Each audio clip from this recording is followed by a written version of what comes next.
ربیع الاول کا مہینہ چل رہا ہے۔ اس مہینے کا حضور علیہ السلام کی زندگی کے ساتھ کافی اور گہری تعلقات ہیں، کیونکہ حضور علیہ السلام کا ولادت باسعادت وہ اس مبارک مہینے میں ہوئی ہے، اور حضور علیہ السلام کا جو وفات ہے وہ بھی اس مبارک مہینے میں ہی ہوا ہے۔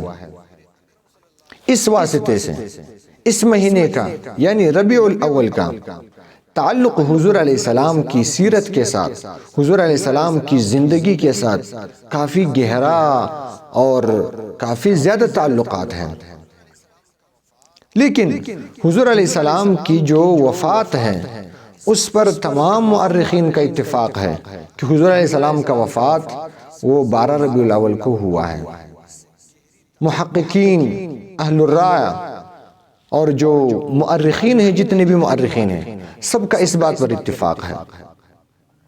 لیکن حضور علیہ السلام کی جو ولادت باسعادت ہے اس کے بارے میں جو ہے وہ اس بات پر تو اتفاق ہے کہ حضور علیہ السلام کا ولادت باسعادت وہ ربیع الاول کے مہینے میں ہی ہوا ہے، لیکن کس دن کو ہوا ہے؟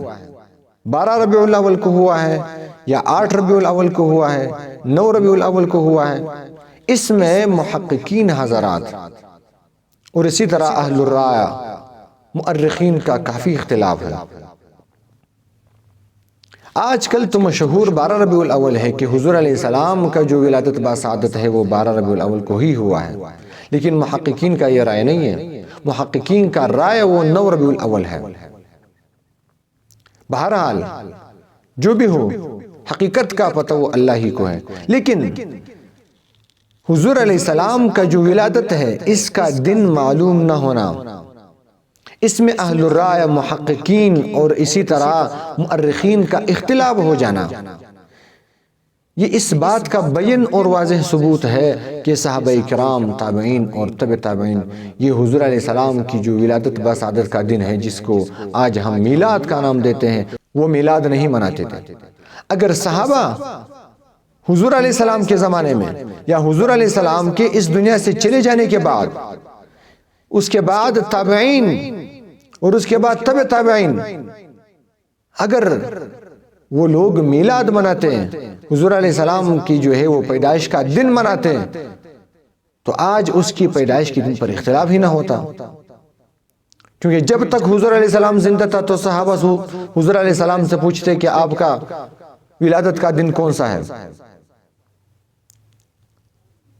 تو جب حضور علیہ السلام کی ولادت باسعادت کے دن میں ہی اختلاف ہے تو اس بات کا بین ثبوت ہے کہ آج جو کچھ ہم لوگ کر رہے ہیں، یہ جو چراغاں کرتے ہیں، جو شمع جلاتے ہیں، جو جگہوں جگہوں پہ رقص ہوتی ہے، پتہ نہیں کیا کیا نہیں ہوتا، یہ سب کے سب یہ بدعات اور خرافات ہیں۔ ہم حضور علیہ السلام کی وفات کے دن حضور علیہ السلام کی جو ہے وہ میلاد کا خوشی مناتے ہیں، حالانکہ 12 ربیع الاول یہ وفات اس پر تمام مورخین کا اتفاق ہے اور تمام محققین کا اتفاق ہے۔ اس کی ولادت باسعادت، اس میں محققین کا میں نے آپ کو رائے بتا دیا کہ وہ 9 ربیع الاول ہے، کسی کے نزدیک 8 ہے، کسی کے نزدیک 12 ہے، لیکن پتہ نہیں ہم کس بات کا خوشی منا رہے ہیں۔ جہاں میں سبھی خوشیاں منا رہے، پتہ نہیں ایک کس طرح کا شعر بنایا ہوا ہے کہ جو لوگ خوشی نہیں مناتے وہ شیطان ہے۔ تم نے صحابہ کو کیا لقب دے دیا؟ صحابہ نے بھی اس دن کا اہتمام نہیں کیا ہوا ہے۔ اگر صحابہ اس دن کا اہتمام کرتے تو آج اس دن میں اختلاف نہ ہوتا۔ تم نے تبع تابعین کو کیا لقب دے دیا؟ اگر وہ اس دن کو مناتے، اس دن خوشی مناتے، سالگرہ کے طور پہ، عید کے طور پہ مناتے، تو آج حضور علیہ السلام کی ولادت باسعادت کے دن میں اختلاف نہ ہوتا۔ اس بات کا بین ثبوت ہے۔ وہ شخص جو سال بھر میں ایک نماز نہیں پڑھتا، وہ بھی حضور علیہ السلام کی میلاد کا دن مناتا ہے اور اپنے عاشق ہونے کا ثبوت دیتا ہے۔ اس کو عشق نہیں کہتا۔ تم نے حضور علیہ السلام کی جو زندگی ہے اس کو کتنا فالو کیا ہوا ہے؟